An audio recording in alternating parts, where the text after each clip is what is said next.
Okay, good afternoon to all and welcome to the Liberian View. And on this topic, redefining respect in a changing world, balancing traditional authority and modern authenticity across generation, series number 2. Today is Sunday, December 15, 2024. We have our special guest. We have Councillor Selma Gibson, and we have our own Dorinda White.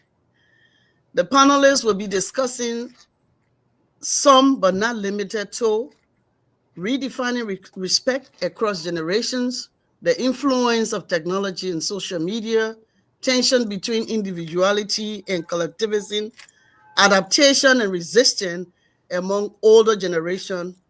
The discussion will then leave all of us that are watching today with the opportunity for intergenerational learning, because it's a process of learning. We need to learn to adapt. So if you have not already, join us to support and add to the discussion. We are now asking you to please join us at www.facebook.com/The Liberian View or www.youtube.com/The Liberian View. Having said that, we want to say welcome. Please go in the chat when you have logged on. Chat, ask your questions. We receive a lot of questions from the first series, and we're going to make use of those questions today during the discussion so that some of our panelists can address one or two. We have two more persons that needs to join us, Dr. Edwin Lloyd, and others that are supposed to join afterwards. But we have to start because we told you we're going to start 4:30. Having said that, we're not start with a 2 minutes discussion, this 2 minutes introduction of each of our panelists, and after that, we will hear from our own Madam Dorinda White to commence with the discussion. So we give the opportunity first to Madam White to introduce herself, and then just say something about herself, and then afterwards, Ms. Councillor Salmon Scott Gibson will also introduce herself, and the other voice you'll be hearing after those introduction will be Madam Dorinda White. So Dorinda, you can start with the discussion. Thank you and welcome for joining us. Good afternoon. Hi, my name is Dorinda White, and I am here in Washington, D.C., the nation's capital. And it's a privilege to be part of this dynamic discussion with such a vibrant and culturally rich audience. While I'm not Liberian, I have been deeply fortunate to build close ties with the Liberian community, both here and in Liberia. And I have a great respect for the resilience, traditions, and aspirations that shape the Liberian community. So who am I? I am a public health official here in the government of the District of Columbia. I'm also an elected official here in the District of Columbia, where I serve as the Ward 6 committee woman. We have 8 wards. I'm the Ward 6 committee woman for the Ward 6 Democrats, as well as the first vice president of the Ward 6 Democrats. I was also elected to serve as a member of the standing Rules Committee for the DNC convention in both 2020 and 2022. So I'm very involved in the democratic process here in Washington, D.C. I've also been the president of several organizations, the D.C. Federation of Democratic Women, the president of NAMIC Mid-Atlantic, which is the National Association for Multi-Ethnicity in Communications.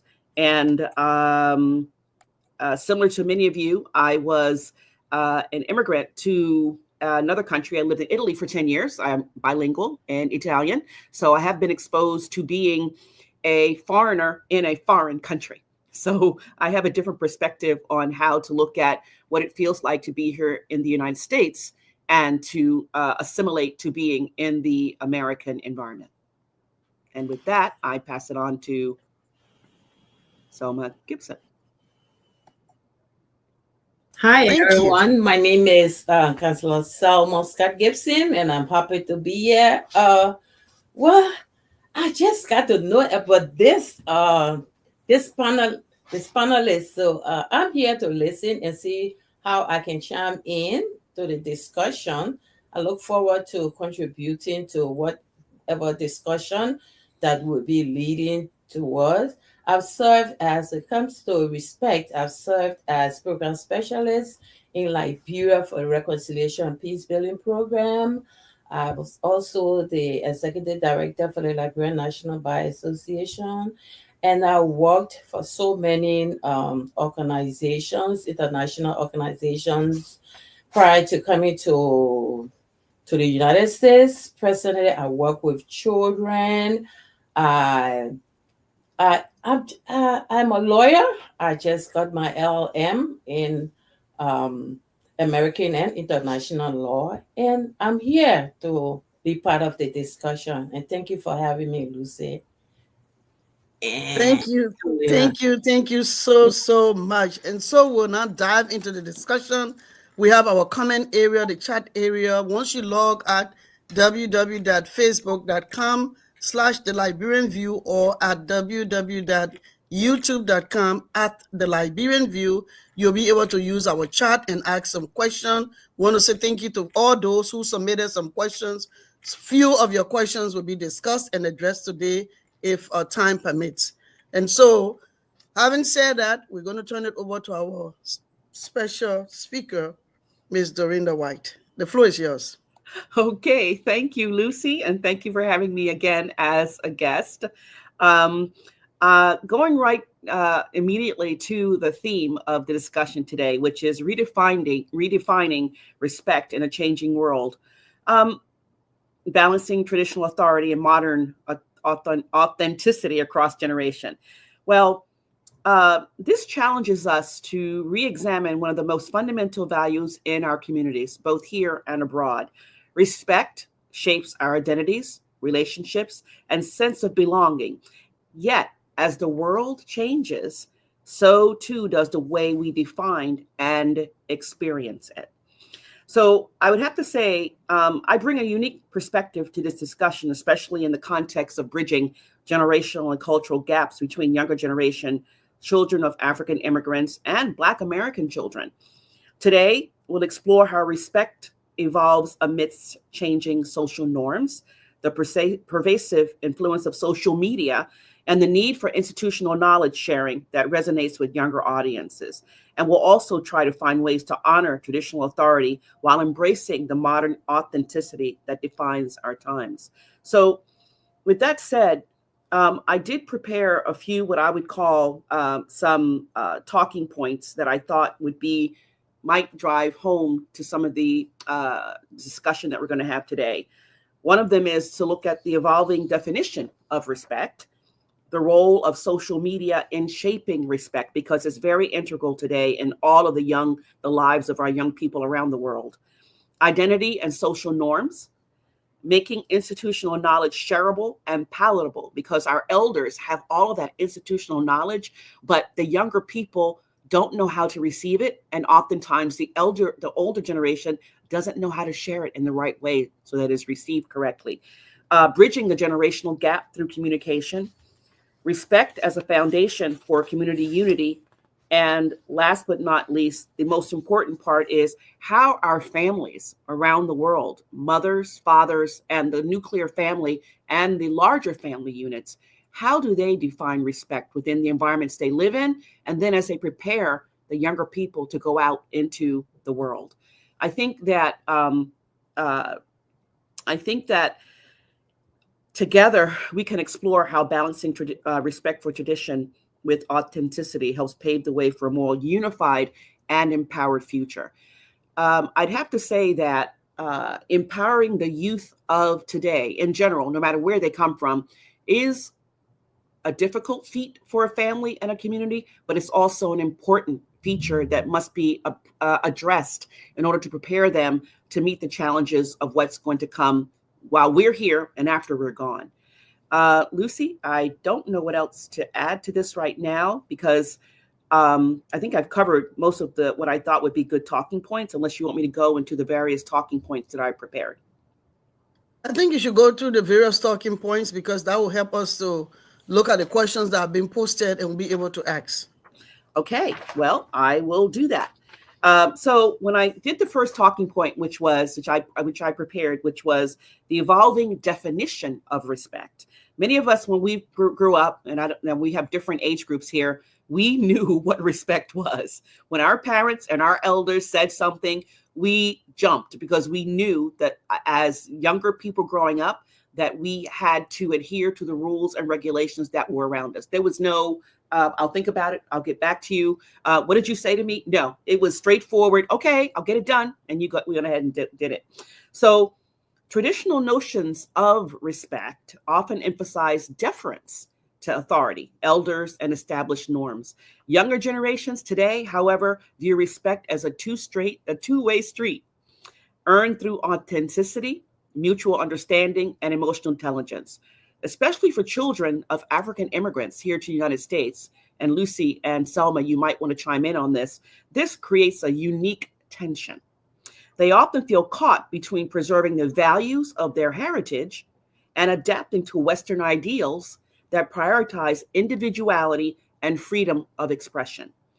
And I'd like to give you an example of something that I witnessed personally. I was in a small community and I saw a young group of young boys, and I knew they were children of African descent, and they were gathered together walking down the street, and they were in their full glory. My first thought was, look at these beautiful children walking down the street together, having fun, just enjoying themselves. I also thought to myself, if something happened and a police officer wanted to go after anyone, they were not going to ask them if they were young children of African families and that they had respect and honor within in who they were. They were just going to see them as young Black boys walking down the street, being at the wrong place at the wrong time. Now, how could an elder protect those young boys from being involved in something they had nothing to do with? And I remember I had a sense of, I said, oh my God, I know so many African families where I have seen the children grow up and they are blooming within the environment they're in. But when they go out into the American world, the things that happen outside of the home, oftentimes they're not prepared for the harsh reality that they are Black no matter what. So I just wanted to add that into the mix because it was something that came to my mind as I was watching these young boys just hanging out on the street, just having fun, and I felt a sense of danger for them. The next one is the role of social media in shaping respect. Social media platforms in general, that's Facebook, Twitter, Instagram, especially Instagram, and now TikTok, provide the younger generations with instant access to information, norms, and behaviors they often want to emulate. They want to be like the people they see in this social media world, and they can't be in many respects. So this digital influence reshapes how respect is understood. Once again, emphasizing visibility, self-expression, and relatability. While this can lead to clashes with traditional values, it also offers opportunities for intergenerational dialogue. Elders can engage younger audiences on these platforms by sharing stories, wisdom, and cultural knowledge in a way that are accessible and relatable. So the next point that I made earlier was about identity and social norms. Um, Black American children and children of African immigrants navigate layered identities influenced by their cultural heritage and the societies they live in. Respect becomes a balancing act between honoring ancestral values and embracing modern ideals of inclusion and individuality. So, social norms today emphasize collaboration and emotional intelligence. Challenging traditional power dynamics may not resonate with some younger generations. The third one was making institutional knowledge shareable and palatable. Institutional knowledge and traditional wisdom can feel distant or irrelevant to younger generations unless it's communicated effectively. By adapting these lessons to modern platforms like Instagram, TikTok, YouTube, elders can make them more engaging and relatable. Sharing stories, values, and practical advice in bite sized, visually appealing formats can inspire the younger audiences while preserving cultural heritage. The fifth one was bridging a generational gap through communication. Modes of communication shape how respect is conveyed and received. For older generations, respect is expressed formally through titles and structured dialogue. Younger generations lean toward informal, direct communication influenced by digital interactions. So bridging this gap requires intentionality. Both generations must meet in the middle. Elders should embrace more collaborative, approachable methods of sharing knowledge, while the young people should remain open to the wisdom that traditions offer. My sixth one, and I think it was my last one, was respect is a foundation for community unity. Respect is more than a cultural or generational issue, it's the glue that holds communities together. So, balancing traditional authority with modern authenticity ensures that both elders and youth feel valued, creating unity across generations. Social media can play a powerful role here, fostering dialogue and collaboration that bridges divides. Community leaders can use these platforms to model respect in action and create spaces where all voices are heard. And with that, I pass it back to you, Lucy. Thank you so much, Dorinda, because you said it almost wrapping it very, very well. Because especially when it comes to the African tradition, when it comes to respect, as I stated the last time when we were growing up, we didn't have a say. Our time, we did not have a say. Yes was a yes. What if that your mom, your uncle said is what it is? That's the rule, and that's what you need to go by. And in our area, when we were also growing up in Broville, um, you don't have to be my uncle, my aunt, or blood related to tell me what to do. Our neighbors, my friend, family was also someone, people that watch out for you. They may take you and spank you and tell you what you were doing was not good, and you'll go home and your parents will spank you on it and say that your neighbor did very well to spank you. I mean, relate that to today. In the Western world, it's quite different. Not even the teacher can tell your child or speak harshly to your child. That is an issue. So everyone has their own limitation. What used to be like maybe a professor or even a kindergarten teacher putting your child in the corner or making your child to stand up in the Western world is a crime, or it becomes a problem. Why did you put my child in the corner? Whereas in our days, going to school, your child, your teacher could spank you. I'm telling you, they will spank you. You will stay home back after school to clean up, and you will also have to do all your assignment even though you are cleaning up. You didn't, like if in the Western world, in the lives of our kids, your child will ask you, why are you talking to me like that? And, Yeah. you need to listen to me when I'm saying something. Don't cut me off. So uh, to me, there's a big shift in respect, but I think there's also what they call disrespect, because there's a thin line between respect and disrespect. You can Because younger people they say you should earn your respect. You the elder, but you got to earn your respect. You got to respect me. But the way in which you are going about the respect is wrong. So sometimes you want for older folks, even your professors, your teachers, even your parents to earn respect, whereas you're living with them, but they should earn your respect. The African setting, it's not like that. And I don't think that will really change. People think that things will change in Africa, in other areas of the world. Even if we have social media spread all about, I don't think uh, it's not. Older folks are not saying that we cannot respect you, but the tune also that is used by parents, also kids will go to school, whether they were born in Africa or any other area of the world, and they travel to the Western world. The tune that their parents used in those areas, they never thought about it. It was not impacting them in any way. But as soon as they come to the Western world, it becomes an abuse. And, your parents used to tell you sit down, and you didn't have a problem with that. But because you are now here, it becomes a problem. So if if you can tell your parents, don't talk to me that way, I cannot carry the trash out right now, I'm doing this, then how will you earn that respect from not even your aunt or uncle or your teacher? How will you earn it? Because you're saying that, oh, respect is two ways.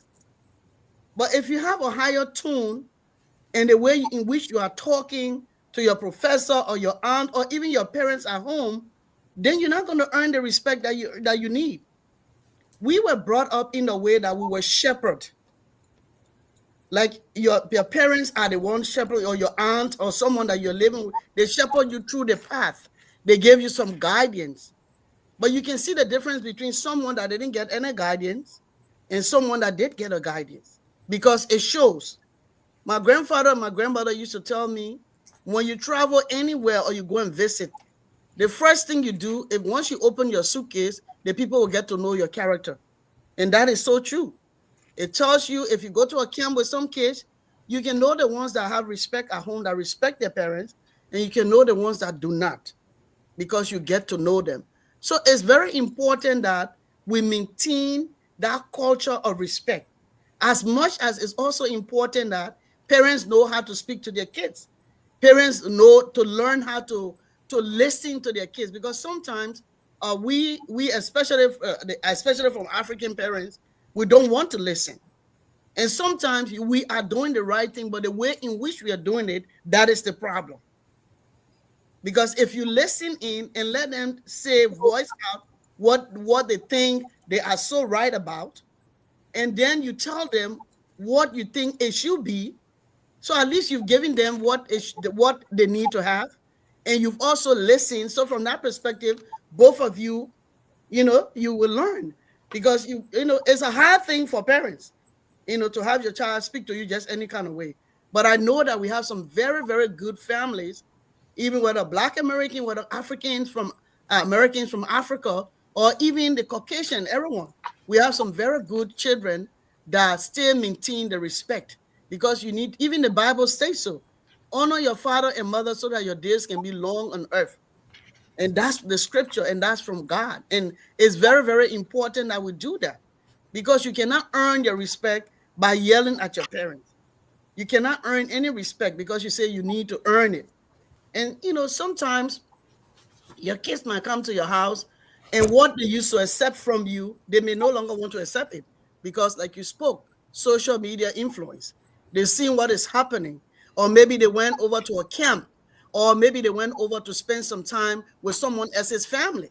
They went to for the weekend, and they saw the way in which the friend's mom would tell them, go and wash the dishes, and the friend would tell their mom, let me finish playing this game, I will do it. So when they come home, they see, wow, this mother accepted it, so I'm going to do the same thing in my home. But what is accepted in your friend's home, it is not accepted in your home. You saw something different, so they try to emulate that. And at the end of the day, there's a friction. But as a parent, how do you sit and explain to your child why this is how it should be? Because if we did not listen to our parents, for me, if I didn't listen to my parents, my guardians, and everyone that impacted my life to where I am today, I don't think I'm going to be where I am. I don't think I'll even have a job, because respect also comes with discipline. If you have no respect, you have no discipline. If you have no respect, you have no accountability. If you don't have respect, you have nothing, because respect makes you to be humble. When you're someone that respect laws, regulations, rules, because if you don't respect, you might end up in jail, because there's what they call respect for authority. That's true. You have to respect the rules and regulation. One of the rules is you must have a driver license for you to drive. If you're a disrespectful person, you may not have a license, but you know how to drive, and you start driving, and then you are caught, you are in jail. Or your parents told you, when I leave this car here, don't take it. That's the form of respect. So you don't have to respect your parents when they are there. You must respect even in their absence, because they gave you an instruction. So if you don't abide by those instructions, you become a public nuisance. Mm. You end up in jail. You end up losing your time. You end up not applying for a job that you want. You cannot get it. Mm-hmm. Mm-hmm. And then you end up losing your self-esteem because you cannot get the job that you need.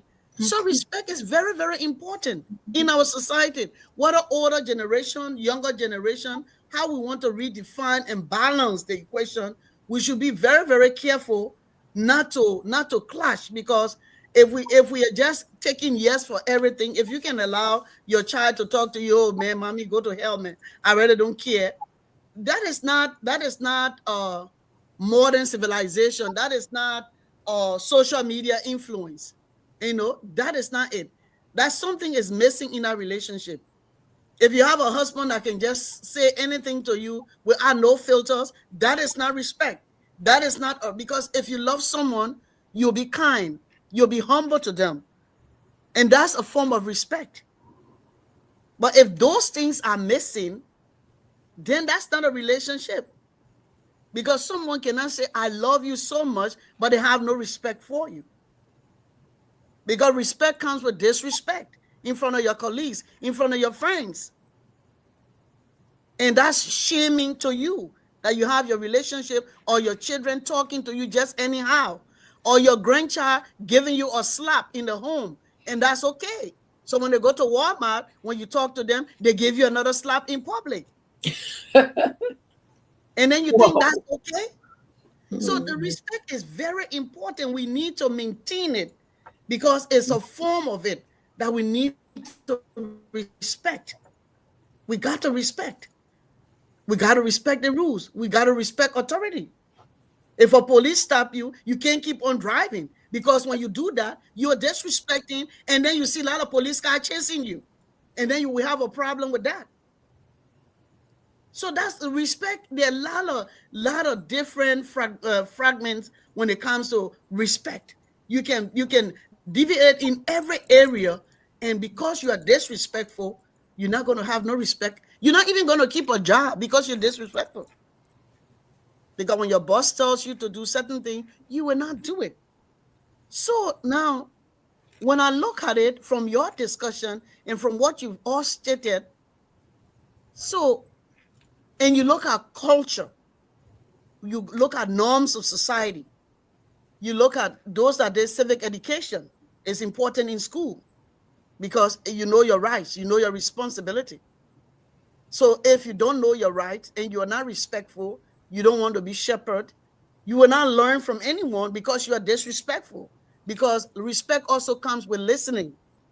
But because you don't have respect within you, you're not respecting. If someone is talking to you disrespected, who wants to teach a disrespectful person? So you're not even going to hear anything.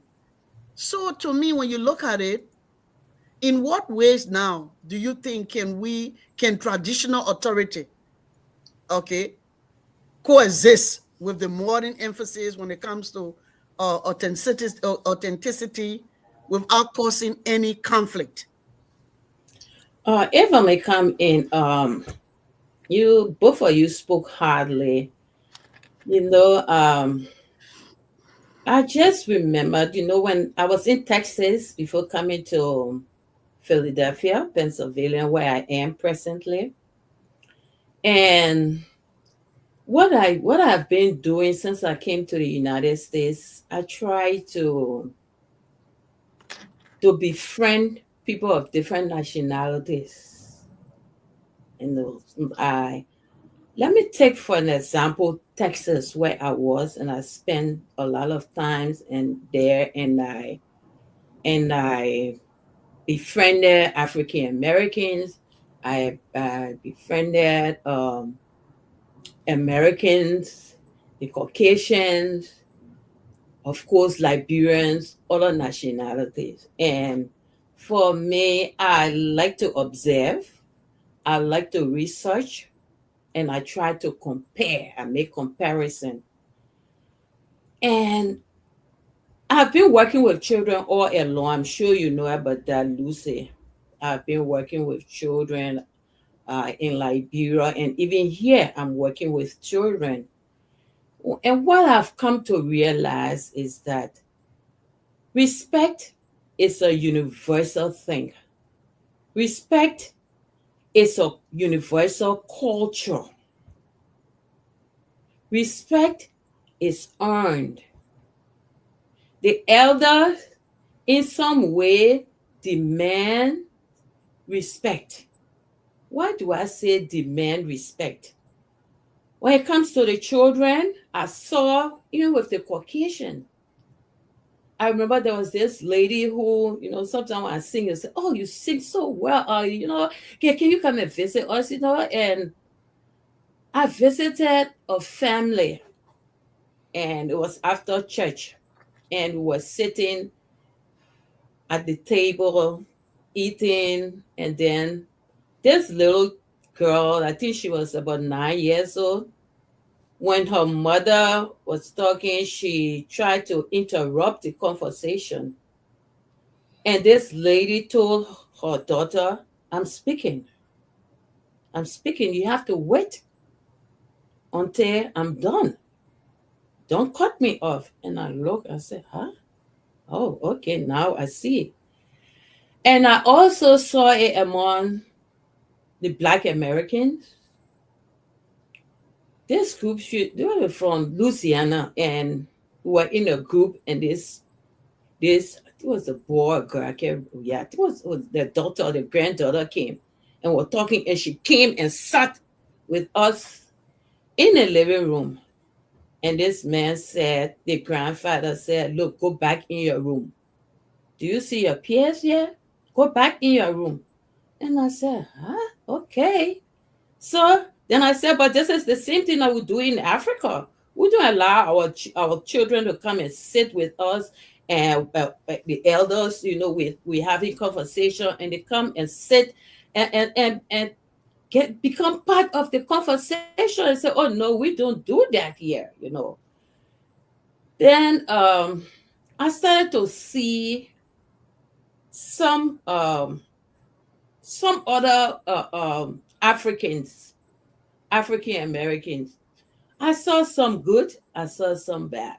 Just as I saw some good Liberians that have come here, and some good Liberians who are still maintaining that African culture. There was a lady from Liberia who I saw her daughter, from the way the girl was behaving.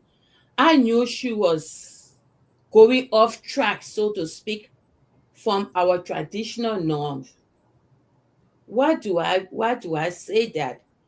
The way I heard her speaking to her mother, and I said, oh, is this the way she talks to you? Oh, Selma, wait, Selma, this is America.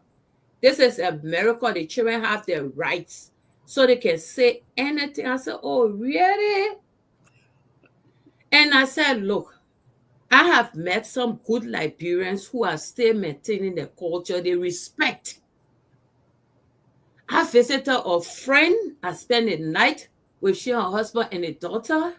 And the first thing the girl got us, Enter Selma, Enter Selma.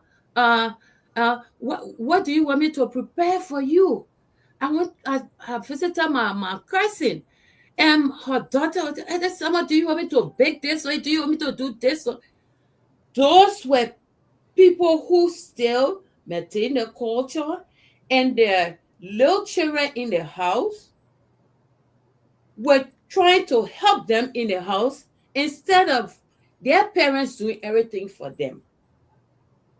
So I think this whole thing about respect, it comes from us as parents. If we exhibit that in the house to our grandmother, our mother in the house, and the way we talk to our mother, the grandchildren will know that they should be respecting us, and they in turn will respect their grandmother. So there should be this. I always tell myself, look, Salma, the way we were brought up, as you said, Lucy, we grew up in Beaumont. My father used to tell me, my father was a policeman, and we came out the highway. He would really chastise us whenever we went the wrong way. He would carry us to the school, and he would do all kinds of things. So we had to be good. And he would say, even in my absence, He used to scare us with the word of God. He said, you when you hide, you think you're hiding, but God is seeing you from an early age. So that resonated up to today. That when you by yourself and you think you're trying to do something and nobody is seeing you, but then that voice, you remember, oh, you say, but God is watching me. God is watching me. Somehow he instilled, my mother died when I was very young. So I lived with my father. So he instilled those qualities in us that I can tell people, I say, if any of my siblings that grew up with my father, whenever I heard that they have stolen, I will have to investigate because I know our orientation, our background. So if what we have been taught, and we are here in the United States because the child rights business, child protection, and all of those things, I think it's burdening some Africans, and some of them think that it's really an obligation. This is an open society. The only thing you can just tell your child, you don't have to beat that child to hurt that child, but you can deprive that child of something that he or she likes so much, that they value so much, deprive them of it until they can do what is right. But if you say, oh, this is a miracle, the child can do anything, no. As you said, Lucy, there are rules and regulations. If the children come up knowing that they can just take anything anyhow, no respect, disrespect for rule and law. You don't have no rules. You have laws, but they are not regarded, and nothing is done about it. You do not enforce it. Then you know you are not helping the young generation, and we should try to be role models for our young children. There should be this reorientation of our children because there is like when they go to school, as you said, they see a small child, and that small child is misbehaving. They think that's the right thing to do instead of you telling that child you should be they want to help to change that child because you're from a better orientation. But with the peer pressure, they tend to follow the bad examples because they think that is the best thing to do. They are being validated. They are being praised for those things that they do. So it's a critical thing to do. It's a challenge, but we as parents must be able to find that root or that lineage that we can start with to help our children, because I'm telling you, the world, most especially with social media, mm-mm, mm-mm, we have so much work to do, and we have to be strong and very firm when it comes to disciplining our children, not beating them, not brutalizing them, but what strategy, what mechanism can we use to help them to be better persons? Hey, thank you so much. I like what you said. Respect is universal, so it's the same. It should be the same everywhere. But the ways in which we implement and execute respect or allow it, and the kind of different compliances that we set for respect is what that varies.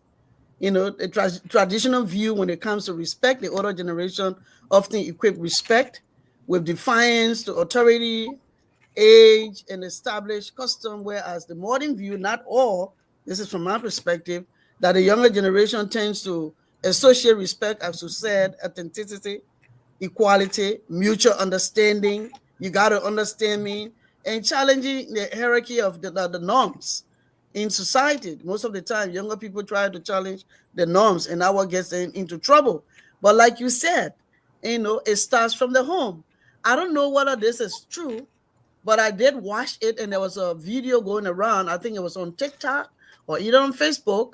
I have no like the facts of this particular statement or whatever I saw that I'm sharing. I don't know whether that's true, but I saw a parent, because I think some of the reasons, some of the challenges with, especially when it comes to the African setting, is that we have younger people being parents. I think even in the Western world, we have younger people that did not grow up well. Maybe some of them just, some cases are different, but in some cases, some, people have their kids when they're 14 years or 15, so they don't really know what to pass on to the children. Yeah, it's like children, children wearing children. So I saw this video, whereas this lady from Liberia, and she brought her mom here. I don't know what her mom did. Her mom was supposed to be assisting her to supervise the kids at home. But I want to believe, from my understanding, and I'm just speaking from my perspective after reading or listening to the discussion on social media, that I think the mom has been always been in the house, catering to her kids and helping her in the home. And I think there's one day the mom went out, and this girl was brave enough to pack her mom things and say the mom should leave the house. I mean, that would never happen in our society. So it's not only the Western influence, but we ourselves, we're changing in Africa. If you can pack your mom who gave birth to you, kept you for 9 months, the first love of your life, the first room you ever rented or house you rented was your mom for 9 months. You didn't pay any bills, you were there. The first person that loved you, gave you water, your doctor, your everything in that stomach. And that person will leave from Africa to come and live with you. And you have to put them out because they went somewhere. They didn't tell you where they went. And they're supposed to be taking care of. Even the police was involved. Yes, I saw it. Wow. The police was involved. The police had to tell her her rights. And then every rights come with responsibilities. Mm-hmm. So at the end of the day, the police told her rights, and the police told her the responsibility as a tenant, when and how you need to say put someone out of your house. Mm-hmm. So you can't just throw her in the street without giving her notice, without telling her anything. You don't even know, but she didn't care. And this is a Liberian girl. From how she speaks, it tells that she was never born. She just came and said she was settled up. She settled in America. She went there all schooling in Liberia, but she was putting her mom outside. I think it was in the month of November, October, November, like that.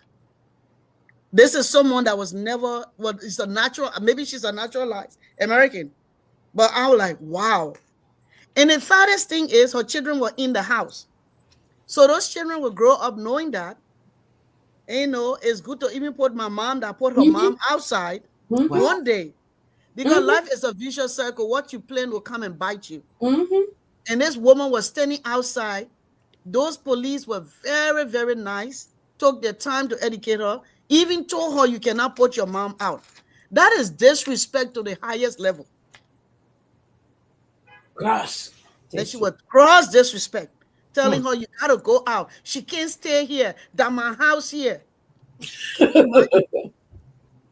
So this is a Liberian doing that to her mom. And her kids were there watching her. I didn't see them outside, but they were in the house. Mm-hmm. Wow. And you understand? So when you do that in front of your children, Mm-hmm. what do you expect those children to grow? They will grow knowing that it is right to kick my mom outside, even, Good. at any time, because she's not doing what I asked her to do. So, you teach your kids respect. What you And practice at home, they learn it. mm-hmm. So respect is also a learned thing. You learn it and then Mm-hmm. they practice it. Mm-hmm. If you are rude to your husband or rude to your wife, you have no filters when you're talking in the home. Your kids will have no filter one day to respond to you. And then you say they're disrespectful. Mm-hmm. When you take them to Thanksgiving, to families or friends function, if you're using the F word and if you're very profane, they will start using profanity. You'll be looking around whether these are the kids that you give birth to. No, this is what they practice. This is what you do at home, and this is what they practice. And they think it is some good, it's cool to use those words. And you are shocked. They learn it from you. Mm-hmm. So we need to Well, really, yeah, go ahead. Go ahead. no, well, Lucy, I think some of the foundation for a lot of this is a lot of the disconnection that has happened with not only people moving around the world and leaving their communities and leaving their homes where there was a village. There was a village that helped to raise children in the past. That's how I grew up. If I, Mm-hmm. as you said earlier, if I did something wrong, my neighbor next door who had, had been given the green light by my mom or my aunt or my uncle, they would stop me in my tracks and correct me, and it was seen as this village, and I didn't feel as if they were intruding in my space or trying to make me do something I shouldn't do. They were basically looking out for my best interests based upon conversations with my mom and knowing how my mom and father were. And I can tell you also from a personal experience, and I think you know this, we helped to raise two young Liberian girls. One had been in a refugee camp. We brought her to America, Macy, and another young lady, we helped the single mom to raise the other daughter, Macy and Ariana. Both of them, as a result of, although the mother was working all the time, as a result of being in our family and around our family, they are too well positioned, they're respectful. They even go whenever I see Ariana, she's like, Auntie Dorinda, can I help you with this? Can I help you with that? My Yeah. other nephews and nieces, they're like sitting down. She's ready to help me. Do I need anything? Should I bring you anything? Am I when we've traveled together, she has still outside of the country, when we've traveled together to Mexico, Honduras, whatever, she has made it a point. Do I need anything? Can I help you? And they could have been exposed to another environment, but Mm-hmm. instead, because they were around us and we were a village, I have two sisters, two brothers, my grandmother, my mother, and we had other relatives around. They learned whether they could have been exposed differently, but they learned to be respectful, to uh, also to show respect in any environment they went into.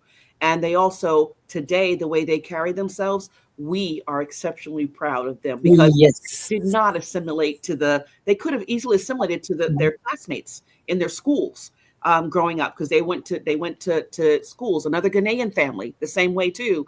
My sister assisted another Ghanaian single mom to bring in her three children. One is in med school now. One is going to be an engineer. Another one, and they were academically inclined, but they were around us so much and their mother was working a lot that we were able to instill in them the basics of being respectful, comporting yourself in a way that you can go into any environment, and no matter who was in that room, they would look at you and say, okay, this Mm-hmm. person can navigate in this environment. We do not see them as a danger. They're not going to be respectful. They're not going to do anything wrong that we would consider that we would have to say, please leave the room. And for those young people, they're all now in their uh, uh, close to 20 or in their early 20s. They are productive citizens here in the United States. Yeah, man. Yeah, that's it. Mm-hmm. Being respectful is not only beneficial to those that you respect, but it opens doors for you, Yes, doors of opportunity for you as a person, yes, as a person. So if you were brought up the right way from any country, and yeah, you wherever you are, social media, social media is now available to almost the whole world. So you don't have to come to America to learn anything. I Mm-mm. mean, you can come here for school, but if you have social media, you can see everything that is there on TikTok, Instagram, your Facebook, everything that people are doing, you can learn. Because I know that a lot of young people from Africa, they are doing a lot of things when it comes to AI. They are doing a lot of different. They're so sophisticated when it comes to computers, high tech, and everything. Social media, they are number one. But at the end of the day, also when I look at my country, Liberia, especially, I think the fabric of the society got broken.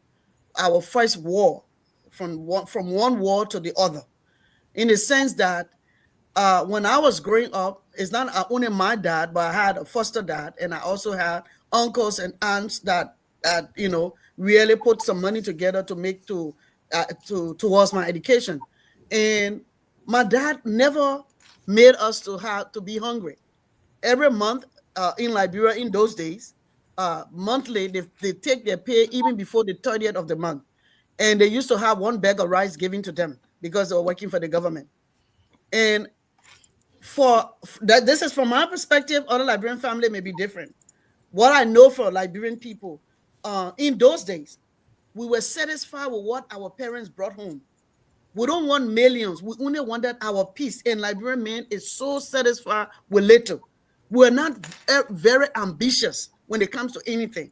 That's what I saw, and that was my conclusion in my little family that I grew up in. Because I didn't see my father being anxious to build mansion to do this. So it was not, I didn't see it that way. Once my father has his pay, be able to pay our school fees because we had no mortgage, we had our own home, pay our little school fees and bring the food. Our parents, my mothers will cook, we eat, and that's it. Christmas come, they buy you a suit, they buy your brother some suit. Everybody got a shiny school or scopy, something like sneakers. Everyone wear it, eat enough food, or maybe visit some family members. You eat with your little gift, even if it is a one thing, you are satisfied. But then the fabric of that family got broken. And it's very unfortunate for those who were born when that happened. Because what happened is the father who was the breadwinner in Liberia, I'm not talking about other African countries, I'm talking about what I experienced with my families, and I know some of my friends experienced the same thing. So don't quote me wrongly. The family fabric got broken when some of the fathers could not support their home. They were no longer the ones providing for their home.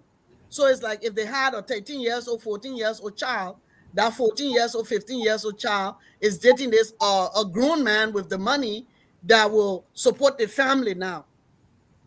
So we lost some of our values, not some major of our values and our norms. So I don't care, like Dr. Edwin Lloyd was saying the last time, the first series, I don't care whether you are providing for the family. Your father is always the head of the home. But then if you think that your father cannot provide and you are 16 years old, when you bring some money you give to your father, he takes it. So that brought in some disrespect. The father was no longer strong, the person he is. Even in your marriage, in some marriages also, if the husband is not bringing the money, you're bringing the money, you can tell him, you can speak down to him. Some women do it. So some children in the home in Liberia were doing it because the fathers couldn't provide anymore. And the wives, because if you see your mom disrespecting your dad, you bringing no money in, and I'm a little daughter doing this, Liberian English now. So at the end of the day, the daughter seeing her mom, because regardless whether your husband is working, you know, when you married him, he was working. He was providing for your name. He could go to the waterside and buy your lapa or your Christmas clothes. He could give you food and provide for you. But when the war came, they lost their job. Then they got older. Then they couldn't provide anymore. Then they lost their own self-esteem. Sometimes I'm sure some fathers will be thinking, what are their fathers? But we didn't have any sociologist, somebody that will come, a social worker or some counselor to have some counseling for these men because they were down, they were broken. A man is a provider of the home. Regardless of all your PhD, what you know, the real man wants to provide. I mean, they're not saying that when you get sick or something happen in the home, the woman money is nothing. But a man is the provider. That's why when God created Adam, he made him a helper. That doesn't mean the woman cannot provide. But your man, if you have a man in your home, like one of the nice Nigerian speaker, I think he's a speaker, he has his own chat, and he spoke so highly.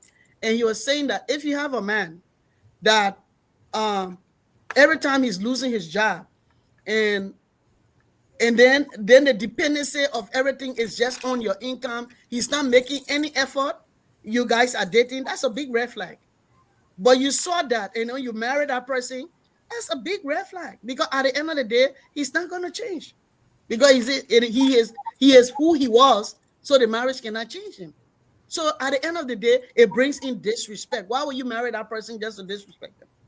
So when the fathers in the home could not provide, and not to say they don't want to work, but there was no job. And in those days, if we know that some Liberian men have farms, those who have money, they have farms. They were doing very well and working in the government. But when the war came, no one can go in the bush, in the village, to go and farm because people will be there to kill you, and people got afraid. So they just got stuck. and they have this little guy, this little girl providing for them. So that respect was gone. And at the end of the day, there's some families that still maintain it. Some wives, some good Christian wives, some good wives still maintain that you gotta respect your pa. Your pa used to do this, so he used to do that. He was a good man. So they have some good wives, women that will really tell their kids do this.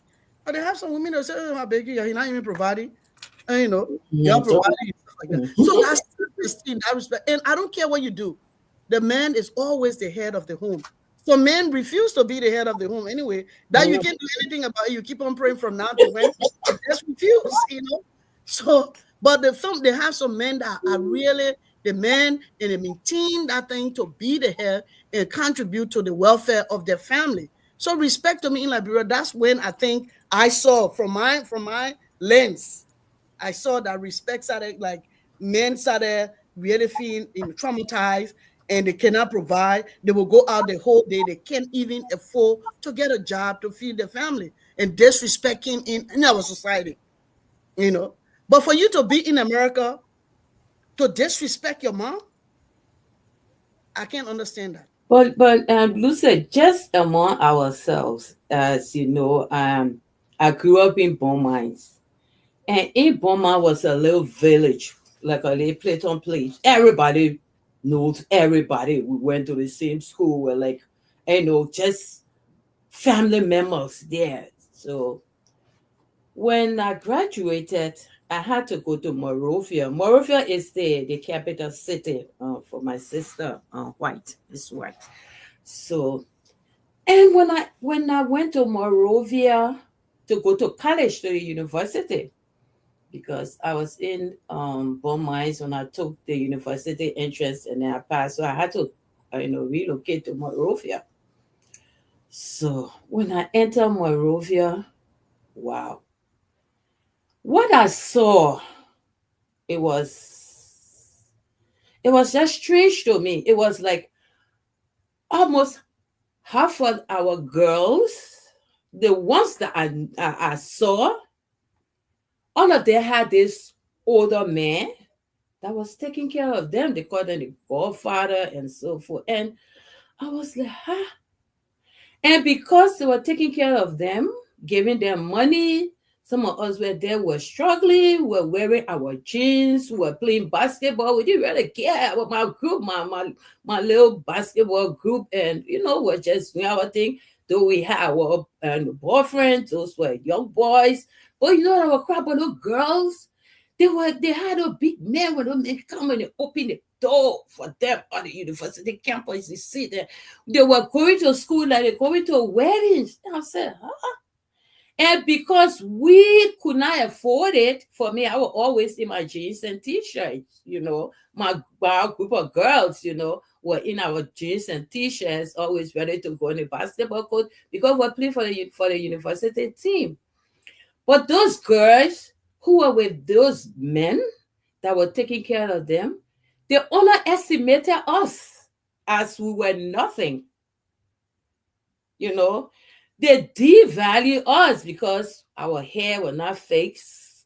We're not wearing those sophisticated clothes. It was nothing. That was a lot of people said, someone, did you really go to LV? I said, yes. Only those who were, who went to the game really saw me because I was not like that because I came from Beaumont, from somewhere like a rural where they call it a rural area, but that's a German company, but we did not see that because for a girl to love to somebody's husband, maybe they did it, but we're so closely knitted that everybody, anything you do, it was like, oh, it's in the community, everybody knows. So everybody was trying to be the best girl, the best boy, in Beaumont. But when I came Monrovia to go to school, it was like they, I said, and those girls, I can tell you up to the why they were doing those things. And those men were really giving them money. They were sophisticated. I'm telling you, they were sophisticated. But we were there. At the end of the day, while we were learning, going to school, some of them, the money that they were giving them, they were not studying. Some of them were using it to I don't even want to go there, but it was just bad. And we felt bad because our own peer group were despising us. They used to say we're not sophisticated, we are old fashioned, and so forth. So they respect among our peers because we were not up to the standard, you know, they disregarded us. But after graduation, when we graduated and we started to get good jobs, we started riding the best of cars, we started traveling to different countries, we were directors, we were assistant directors. Then when they started to look at us, it was as if to say, we went to the same school. Why are they getting some of the best jobs? You see? Well, it was this disrespect that they have for us to the extent that somebody will sit and say, yeah, I used to see you on LU campus. Oh, yeah, I know her for LU campus. Well, we were disrespected because we were not at their level. So this respect issue, it comes from different perspective. It comes from the home. It comes from your peer group. It comes from just anywhere we find ourselves. Once people feel that they have an edge, just a little edge over you, not knowing that that person that you feel you have an edge over could one day eventually even be higher than you. Yeah. I don't know if I'm understood, but those are Well, some of the things that I saw as a young girl coming up. yeah, So I agree. Yeah, I respect agree with you. is in different dimensions. And some people who were disrespected at different stages, they grew up or they mature with that inferiority complex, who could not liberate themselves from what they went through at that level. So respect is diversified from different level. We see at different points, and it's just left with the individual. From my perspective, talking about what I saw as a little girl, I had to endeavor to liberate myself from that inferiority complex that I was subdued to, because I couldn't get where those girls were. And of course, I wanted to be there, but I just couldn't get there. And I just didn't want to do what they were doing, because my orientation was completely different. And don't get me wrong, I'm not saying that people from Bon Mines, they didn't go, off track, they didn't do some things. I didn't see it. Maybe some of them, well, I'm telling you, we were from Bon Mines. We was like a bird eye on most especially the girl, every girl that came from Beaumont. That's how we grew up, like a little village with camera on everybody. Yeah, I agree with you. Actually, before I give the opportunity for us to discuss and see how we can close on this, I just want to agree with some of the points that you made, because respect among our peers. In Mhm. Liberia, the most important thing, people will ask you who your pa, Exactly. you know, Another thing. like who your pa, where you from. So if you're not from that's the special class, Mhm. or maybe the vice president cousin or the uncle of this other person, you are nothing. And some people will be friendly with you based on who you are, the school you went to, and so you get friends. I'm not talking about those who stay in America. I'm talking about those who really went to school in Liberia, graduated from there, went to college, and came back. That's the norm. Yeah, and then I agree with you. Some will feel that they are better than you because their dad was the president or their uncle is this minister. But what I learned from my grandmother, old lady Sia Dolly, what she told me is not who they were, but what I want, what I intend to be is what who I am going to be in the future is what is important. So to me, even if I'm glad that I have some friends, your father, that governor, your in the Senate, your grandfather was president, your name is that, you have all the brand names that you have. That's good. But the most important thing is who are you today? So everything that was melted on you, or Councillor Scott, Councillor Gibson, that's to me, that's the path in which everyone has a path that they can pass through. You'll be disrespected by your peers. Those peers will not, the only thing to glorify themselves, to make them to disrespect you, is to tell you who their father was, or where they came from, the family they grew up in, the kind of family they align with. To me, I really don't give a fick about which family you came from. What I want to know is, what have you done for yourself? So what, because right now I always tell my children in my home that right now you are living under my dream, my success. So you are living under my dream. So you respect me because you are living under my dream, and I'm working, I'm doing this so that you can build your dream. So our parents, whether they were poor, whether they had everything, whether they did not, my thing is, who am I today? Is what I'm thankful for. And I'm grateful for where I came from, because it made me who I am, who I am today. So I'm speaking for those who were not not uh not accepted in certain gathering, because you didn't have the name that you're supposed to have, or you're not part of this clique because you are different. uh you are not this, or you are disrespected. I just want to let you know, look at you today. What are you doing? What have you done with your life? Look at where you are. Someone, you are a counselor in the United States. You went to Temple State University. So you have achieved. So when you look at those who felt that their parents were rich, and that thankful to them. Like for Mm-hmm. instance, for I'm here in America, my kids maybe will say, "Oh, your mom, how you're in America, you have all the opportunities, so you're supposed to be the best." So people will say that to my kids. Mm-hmm. So other people will tell you, "Oh, you're nothing." Because I remember one time I went in the village to my grandmother. I was sweeping, and one of my classmates were passing, and they were laughing at me to say, "Oh, you want to date somebody rich, and look at you sweeping you in the village." But that's where I came from. That's my grandmother.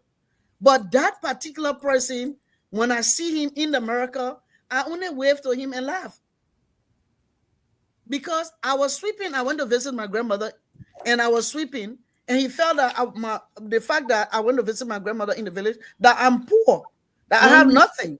Yeah. Perception. So, Mm-hmm. but at the end of the day, I strived. I went to school, and I'm educated, and I work in Liberia, and I work here. Mm-hmm. So who you're gonna be is what you need to look at. And don't, when somebody disrespect you, you need to be able to speak out. Mm-hmm. You cannot tolerate people to disrespect you in your space. In Liberia, it was happening. In normal days, people disrespect you. You cannot afford the clothes to wear. You cannot afford this. But in the Western world, in America, people can say, "Oh, America, I think everybody equal." Mm-hmm. That's what they The say. great But to me, equalizer, which is the not great true. equalizer, it is not the great equalizer. It becomes the great equalizer if you make use of the opportunities that That's is not true. available to That's you. not true, So yes. if you're in this country and you are not making use of the opportunity, you are staying where you are, where you were 10 years, 20 years ago. That means it's not a great equalizer for you. It is a great equalizer. That's how it Mm-hmm. was built. But have you made use of the opportunity so that you can be part of the you can say, yeah, America is a great equalizer, this is what I've achieved? So you have not achieved anything. You're just there working and working and working, not getting no certification. It is a problem. So it's something that you need to be thinking, because for someone to respect you, you must first respect yourself. Mm-hmm. Because Mm-hmm. how do you respect yourself? It's to prepare yourself for anything, Mm-hmm. for any job. You see opportunity, grabs it, read, study, get some certification. You're building a respect around yourself. You're building a respect, and then your kids will respect you. You don't have to have a PhD to be respected, Mm-mm. but where you are, build yourself, and then know how to speak to your kids. Also, stop using profane languages. It's not cool in your home. No, I'm sorry. My It's back not hurt. something that you say, oh, you cool. I mean, you're part of it. So we're going to stop here. And what I really want for our special guests to really tell us uh, from this discussion, what are some of the opportunities for intergenerational learning? How can we balance this traditional authority and modern authenticity? What are some of the present opportunities for collaboration where the elders can share their wisdom, as you stated in your discussion? Younger generation contribute to fresh perspective. We can come up with fresh perspective. What do you think we can do? And if you are someone is watching this discussion, what do you think, Dorinda, that they can take away from the discussion? So the floor is yours, and then after that we hear from Councillor Scott Gibson, and then we will close. Well, what I would start off with, and this has happened here a lot um, in the Black community here in the United States, unfortunately, is that we've moved away from the church. Traditionally, the fact that we had to go to church on Sundays, and we would go and sometimes be with our elders or be around our elders or be around people in the church environment, um, it would reinstill for those of us, for any of us who didn't have that sort of respect system in our homes. We saw it in the church environment. Now, today, many of the young people do not go to church.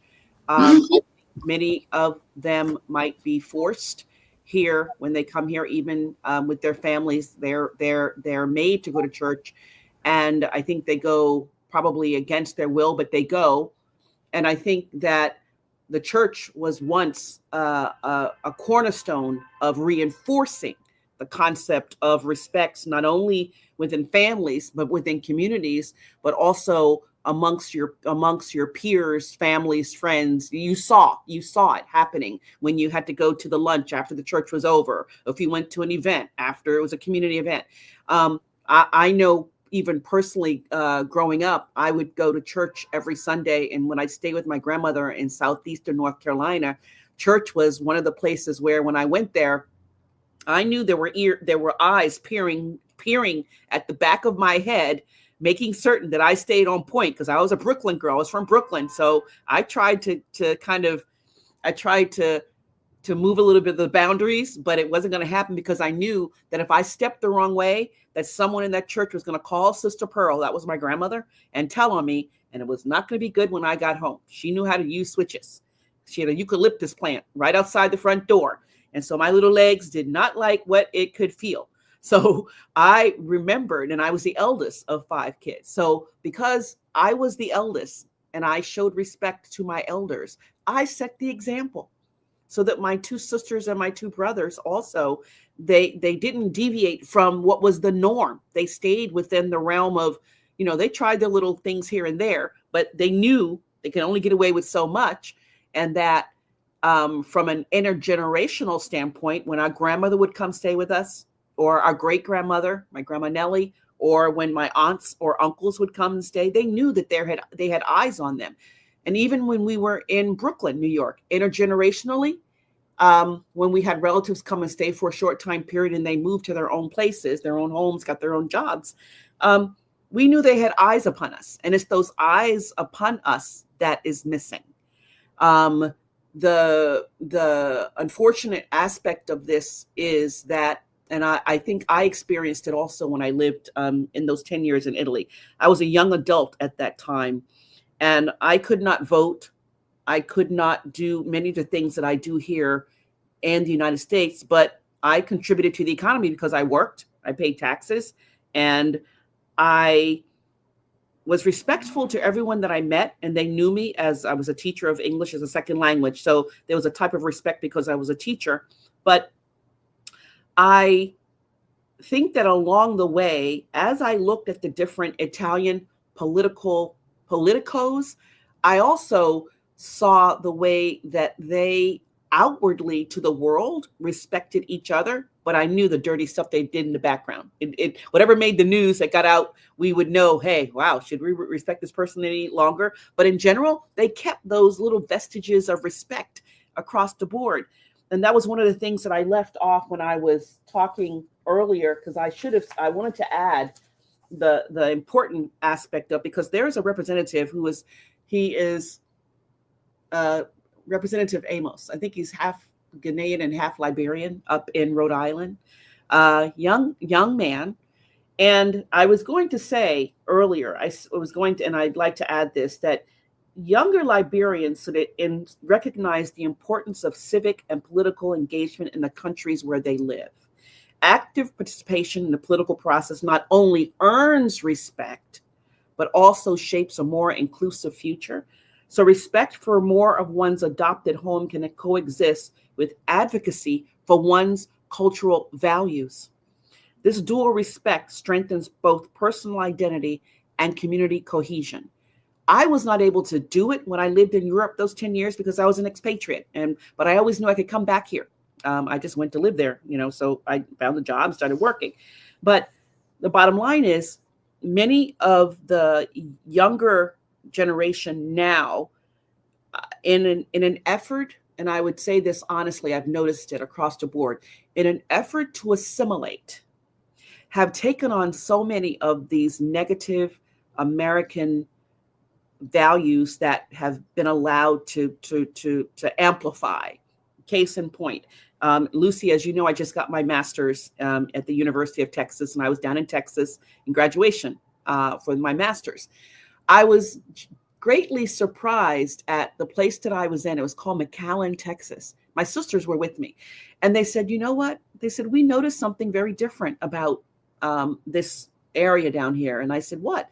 I said, not only is it intergenerational, that you saw the grandparents, the parents, the aunts, the uncles, they were all surrounding.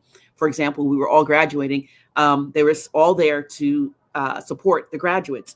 But when we went shopping for one brief moment at a Ross Dress for Less, where normally here in this area, when you go there, it's chaos. The kids are running all around. They're running under clothes. They're grabbing things. They're throwing things, and the parents don't control them. We were astounded by the fact that when we went into that Ross, and we went to TJ Maxx and we went to Ross, in Ross Dress for Less, which is normally chaos, those little kids, they were mostly Mexican American kids. They were well behaved.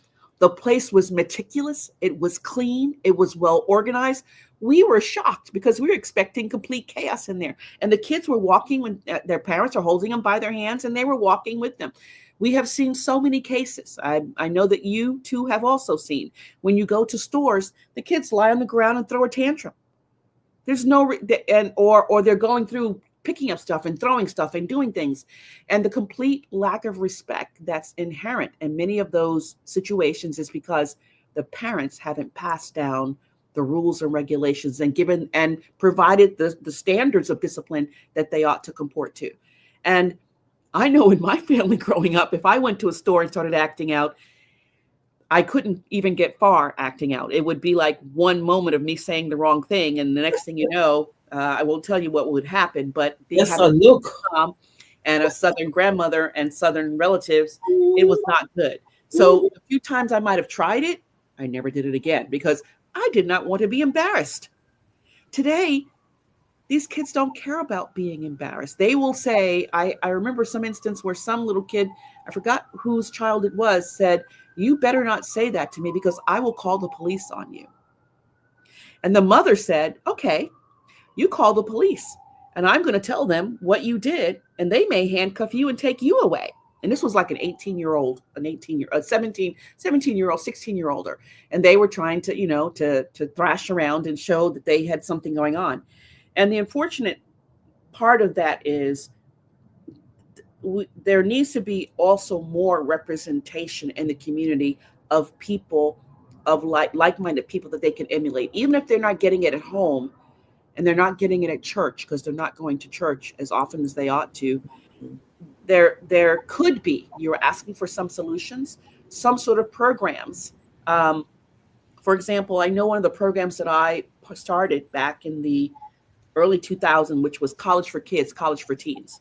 And basically, it was bringing in on a Saturday morning, for example, the College for Kids and College for Teens, we'd bring in uh, people who were in a certain profession. We'd bring in professionals who were already in the work environment for 5, 10 years, and we'd have them talk to the students, the kids, about why they chose what they chose to do, how they got there, and how certain things were important as they walked the stepping stones to get to where they were.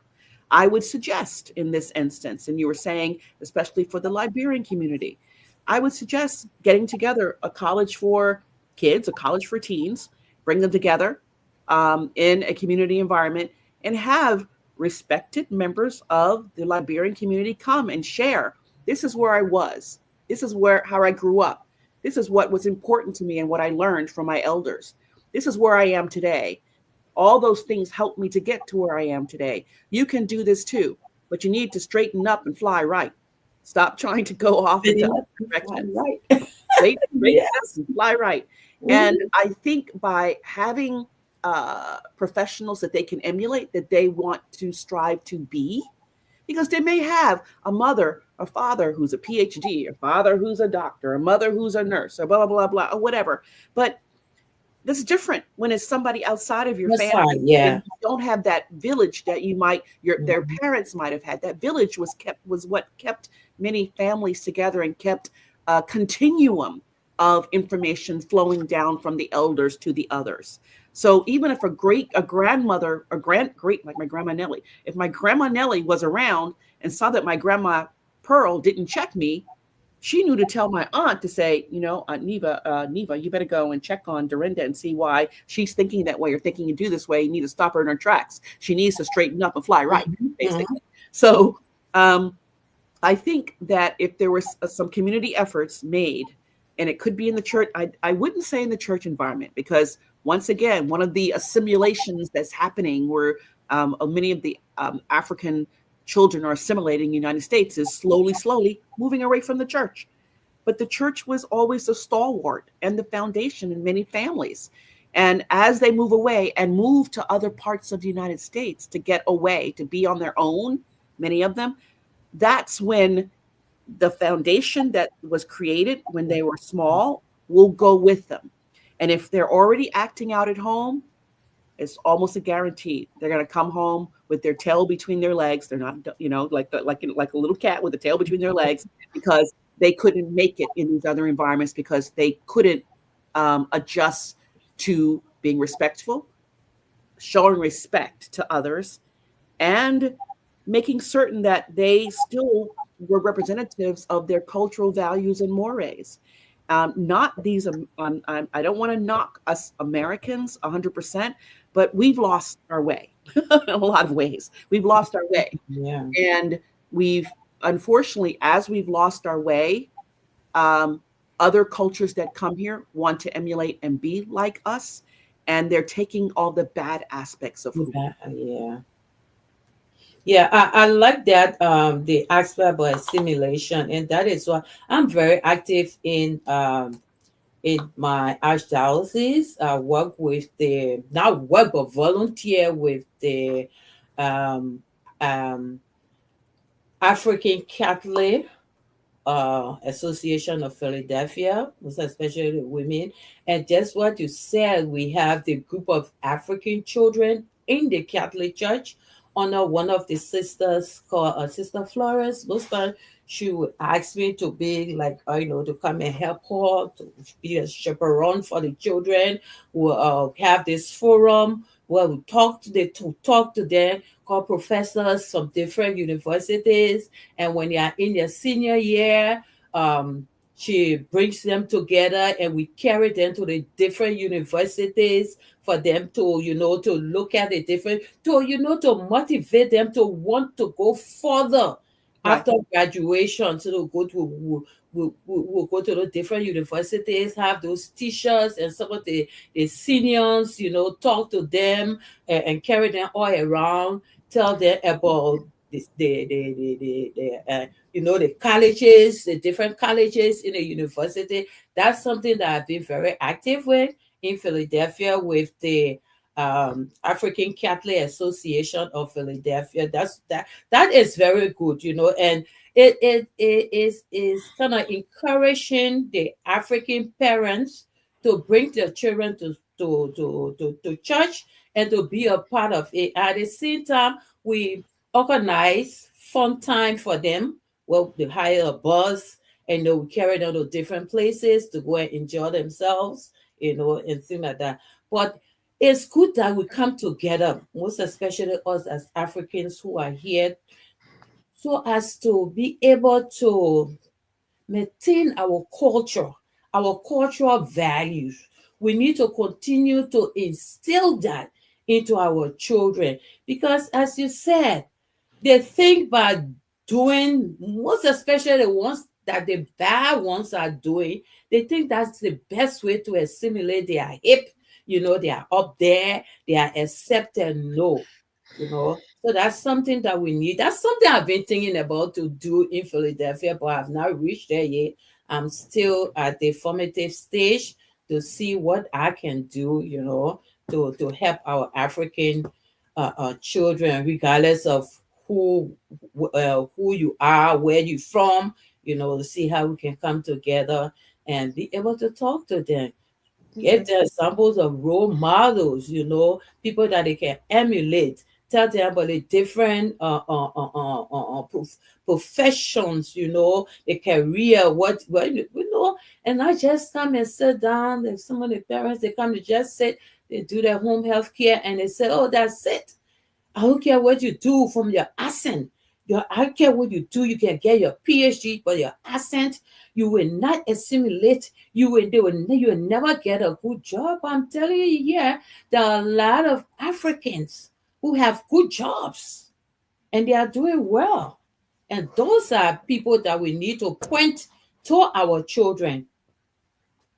Yeah. I would agree. And as you were talking, I thought of another concept that I forgot who started it, but it's called Reach One, Teach One. Each one, yeah, And, in Liberia, and each there one. would be a way to massage that Mhm, concept and that idea by having not 30-year-olders, not 40-year-olders, but people who were either currently in college or had just come out and were starting their career, mhm. pair them up Yeah. with one African child, a student who's in their teens or in their early teens or whatever, pair them up in a mentorship program where they would be the ones to constantly check in on, kind of become the village Hmm. of an additional village for that young person. Because if not, as I mentioned earlier when I was going over these different points, the social media is coming in like a storm and it's giving visuals, audio, and visuals of ways of life that are not real.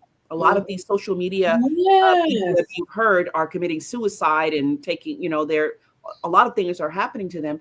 And unfortunately, I would say, although I have understood and as I've interacted with the African community for years of the strong resilience of the African population in general, the weakness is the younger generation wants to assimilate and just Yes. wants to blend That's the in. point. They want to blend in. Yeah. They've heard the stories of what happened to their mothers and fathers who might have gone to American schools where they were chastised, they were beat up, I saw this Bully. Yeah. in Brooklyn, New Hmm. York, when going to school, going to Rothschild Junior High. There was Hmm. a young West Indian boy who was they were hitting him. It was horrific. I never forget this, only because he was West Indian coming to the West Rothschild Junior High School I was going to. I will never forget that. Hmm. But the harsh reality is, I know, for example, the years that I lived in Italy, I was already a young adult. I was in my 20s. So I wasn't trying to assimilate. I had to wear the clothes, I had to eat the food, I had to learn the language, become bilingual. I had to adapt in certain ways, but I still had my basic mores and values that I brought with me that allowed me to circulate in that environment. Hmm.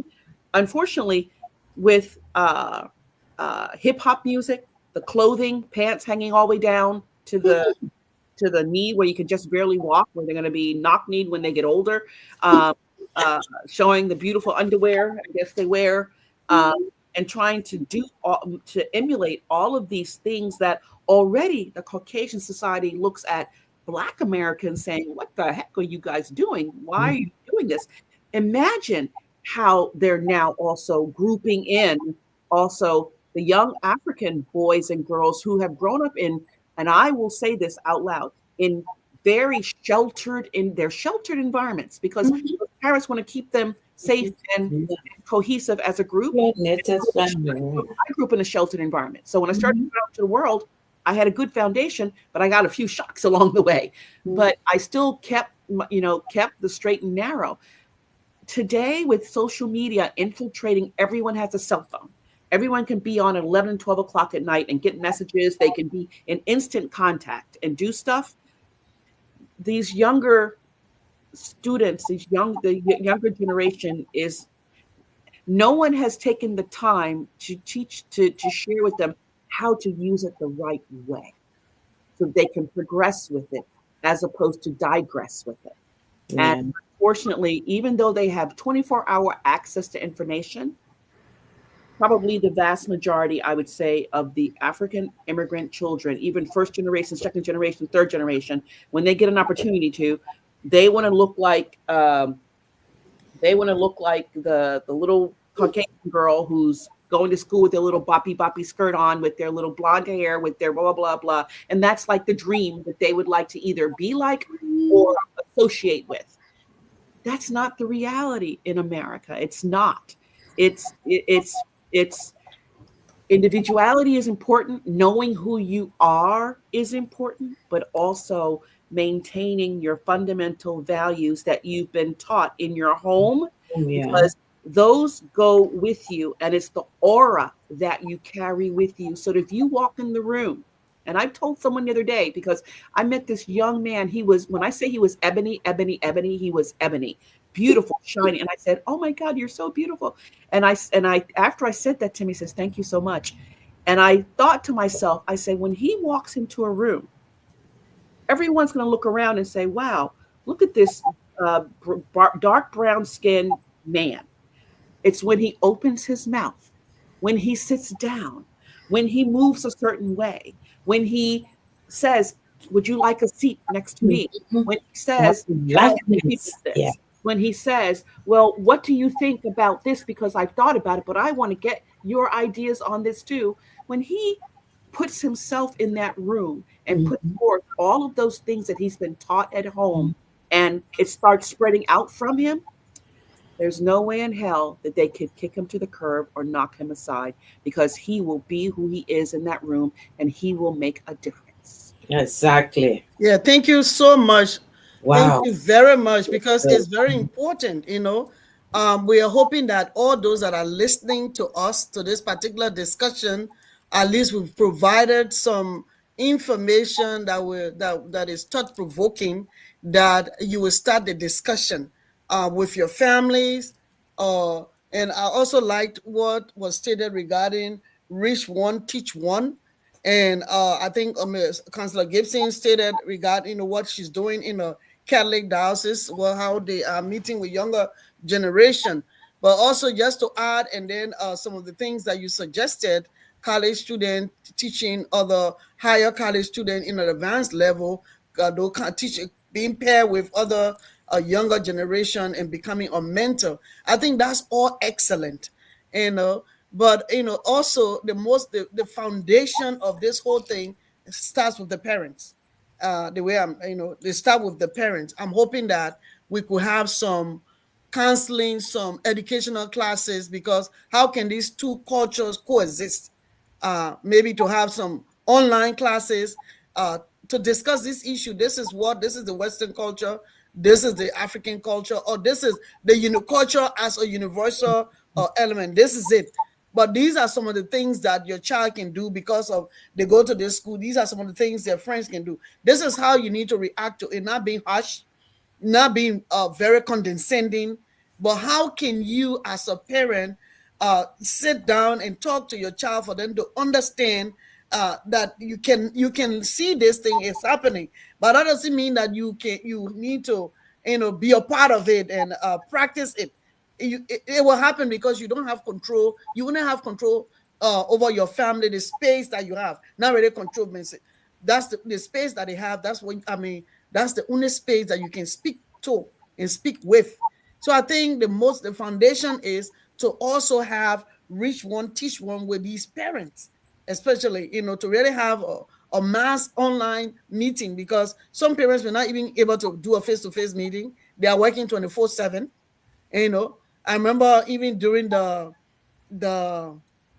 the DED, all the matches, the conferences, we have some people that really need a permanent status couldn't even come to those meetings. So the parents may not even be able to attend because some of them have a lot of different jobs. I mean, 2, 3 jobs that they're doing. So maybe just to have some online counseling or introduction or something, just something we can come up with. And I think we will be discussing it on the Librarian View. What can we do with that? And to reach one, especially to the parents. Go ahead, Dorinda. I wanted to add one more thing. There Mhm. is a plethora of elders across the country from the Liberian community, and they do want to give back. What would it entail to pair an elder? Because a lot of people have left their families back at home. Okay, they may not be here in the United States. What would it what sort of program could be organized where an elder Liberian, maybe out in Minnesota, is paired with a family here in Prince George's County, just as a I don't know what name to give them, but is paired with them where there's adopt an elder, adopt a family, adopts an Mhm. elder. That's what I would say. Adopt an elder Liberian, for example. A family is given the opportunity, hey, and we know you're working 24/7. We know you're doing this. You know you're paying a mortgage, you're raising kids, and you're preparing money to send them to college. Would you be interested in adopting an elder Liberian because you can't be in constant contact with those who are back at home in Liberia? What would it entail to make that sort of connection where that elder Liberian who probably has nothing to do, who they've retired, they're in a nursing home or they're in a senior living facility or Senior they're living. living with their family, and that there be phone calls or interactions twice a month. Hey, how's it going? What have you learned? Something, or even online. Well, then many of them won't want to be online, but it could be a Zoom meeting. It could be Mhm. a group meet. It could be a Google Meet meeting where there is a consistency. So what'd you learn in school today? So what do you think about doing in your future? Have you thought about college? Have you blah blah blah? Because it's true. I have a lot of African friends from different African countries. And what I have found and noticed is they are overworking themselves and killing themselves Mhm. to live the American dream. Mhm. It's it's Just it's, to it's impossible. It's It's yeah, it's just impossible, impossible. and they're dying early. They're dying early of things that they would not die Mhm. of at home. And I think if they had that moment of relief where they knew that, John Laws, who lived in Minnesota, was going to call once a week to check in on their little daughter or son and share some of the history of Liberia, share some of the culture, share some of the, what did you do when your teacher said, go sit down? Well, I was thinking about talking back. Well, you should know that as a Liberian, we don't do that. Just I think that might help. Just a mhm. little. It may not help a large way, but I think that connect might help. Yeah, I think that would be very, very helpful because when I was at the University of Liberia, we had an association of students studying business and allied sciences. Um, that was it's universal. It's all over the world. ISEC, and I think you heard about that. And I was a member of ISEC when I was the University of Liberia. I was the exchange controller. And the reason why I'm bringing this to this discussion is because I want to share how simple is it to establish such. Because in ISEC, what we used to do is when we get, for instance, is because they're university students, so it has to do with job placement. For Mhm. instance, if you're a doctor, you're an accountant, you are a social worker or engineer, we will look for instance, in America or in Ghana or Nigeria, Abidjan, Ivory Coast, we'll look for companies. We have corporate partners where We have corporate partnership with them. We list the kind of jobs that we're looking for, that we can place students from Liberia, or students from America to Liberia, or from Nigeria to Liberia. ISEC was great. It was a great organization when we were at LU. And so we will list the job description, what they've done, what the job entails, what the person, if the person is an accountant, what all they did. We send it out. Like, we send those referrals out to different countries. So once they get a match, because we send it to the other ISECers, for instance, in Nigeria, or ISECers in Ghana, or Europe, parts of Europe, they were part of it. And they, once they get a match, they will send it back. Getting a match meaning you got the job and you got a home that want to host you. So we can use that same strategy and build the same thing you're talking about. Because if it worked when we're in Liberia, we think it's workable. It can work. Why even in the States that communication is so seamless? So I think we can do that. Selma, do you have a last word? You're muted. Sorry about that. What I would like to say in closing is that we, as people who are conscious or concerned about our African children maintaining our culture in our little surrounding, in our little environment, let us try as much as possible to be a good role model. At least let them see somebody and say, "Oh yes, I see this woman. She's not like this. Everybody, they just there, you know." Let the little girls see the way we carry ourselves, the way we compose ourselves, the way we advocate for higher, for advancing ourselves, the way we try to advance ourselves, as you said, instead of sitting, let's see the opportunities are here. I always tell my friends, most of the time when the children are graduating, I will go there and say, "Oh, Summer, go and tell them." That one girl, she will be telling, "Oh, Summer, I beg you, this is my daughter. I want you to talk to her, to go and be a lawyer. She did sociology like you, you know." Let them be able to see us as role model, and that they can emulate who we are, instead of just being like the ordinary person. We just moving, we just working. We're not advancing ourselves. Oh, we know we're making money. Yes, the money is good, but what's the use of making all of that money when you cannot even sleep in your own house? You cannot rest yourself, You just working. You paying all that mortgage. You can't spend nights. I tell people, I like my sleep. I like to sleep. I don't know how people, I don't know how they do it, but I like to sleep, so that we can live longer and don't suffer ourselves too much. Let's be role model for our children. I know they will despise us somehow. Did she act? She wants to act like she's so different. She's special. She thinks she's special. She's better than us. But at least one day they will see that other children will want to be like you. And the good thing about it is that I see some of the parents want their children to be so nice. They want to be decent. They want to go to school. They want them to make good grades. But you are not showing them the way, so to speak. You want them to do it, but you have not done it. Okay, since you have not done it, maybe you didn't have the opportunity to do it. But connect them with people who you see that are making impact, so they too can learn that whenever you advance yourself, you will make impact and you will be like that person.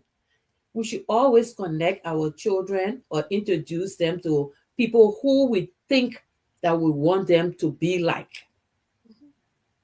Yeah, I think what you say is very good because you need to be an example first to your Mm-hmm. nieces, your Mm-hmm. children, and be a role model to them. Role model. But for the larger population of Liberians, everyone have a different concept, a different notion of who you are.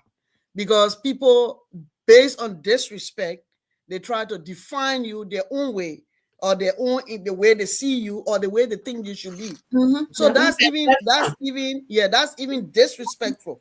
Mm-hmm. Because so to me, the best role model I would like to be as a person, Lucy Wilson here, I like to be a role model to my children and to Mm-hmm. my friends' children. Mm-hmm. And I always see my friends, those that are close knitted with me, as a role model. I Mm-hmm. see Dorina as my role model. And Mm-hmm. I'm sure there's some things in me she say, oh yeah, there's certain things in Lucy. I can see Lucy as my role model. I like people that I can learn from. I Mm-hmm. see you as my role model Mm-hmm. that I can learn from you. You can Yeah. learn from me. Mm-hmm. But others may not see you that way. They want to see you because of envy. They will see you differently. And that's disrespectful. Right Mm-hmm. now, especially we've opened a lot of different chats. So Liberians are now we now in chats in the Mm-hmm. chat rooms. So at the Mm-hmm. end of the day, people disrespect people in the chat Mm-hmm. room. People do things in the chat room and Mm-hmm. they think that's okay. You see what I'm saying? So it's difficult for you for someone. You may be a role model in this group, Mm-hmm. but this particular group may not see you as role model because the perception of you or Mm-hmm. what they heard about you. So Mm-hmm. it's a big challenge in the Liberian community, Mm-hmm. to read it. But I will, but that shouldn't stop Yeah, anyone. don't You know, relent. Yeah. Mm-hmm. don't relent. Just do what you need to do. Mm-hmm. You Be continue being yourself. respectful. You Mm-hmm. continue being developing yourself, and those that you can help, you assist them. Mm-hmm. And so to me, from the discussion, respect is both ways, but let children be children and let Yes. elders be elders. Yes. And let's be able to learn from one another. Yeah. And like we said, having like a group discussion, Zoom meeting, like Dorina rightly said that you stated what you're already doing. How can Mm-hmm. we form a group?